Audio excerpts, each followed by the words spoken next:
जिन लोगों ने मसीह की पैरवी करने का फैसला कर लिया है अपने रिश्ते की इब्तिदा इन अल्फाज से कर सकते हैं।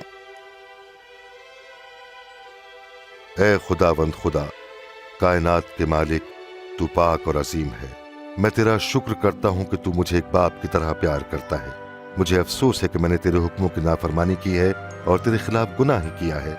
मैं तेरा शुक्र करता हूँ कि तूने यीशु को भेजा ताकि वो मेरी खातिर सलीब पर मौत का वारा करे और मुर्दों में से जी उठे। मैं तेरा शुक्र करता हूँ कि यीशु ने मेरे गुनाहों की खातिर सजा पाई।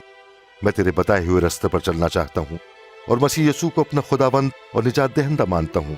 मैं तेरा शुक्र करता हूँ कि तूने मेरे गुनाह माफ कर दिए और मेरे लिए फिरदौस के दरवाजे खोल दिए हैं ताकि मैं हमेशा तेरी बादशाही में तेरे साथ रहूं। ऐ खुदावंद खुदा, मैं दरख्वास्त करता हूँ कि मुझे अपना रूह पाक बख्श दे जो मेरे साथ रहे और तेरी राह दिखाने में मेरी रहनुमाई फरमाए। रूह पाक मुझे कुव्वत बख्शे कि मैं पूरे दिल से तुझसे मोहब्बत रखूं और तेरी मर्जी के मुताबिक जिंदगी गुजारूं। ऐ खुदावंद खुदा, काश कि इस दुनिया में हर जगह लोग तेरी हमद व तारीफ करें। आमीन।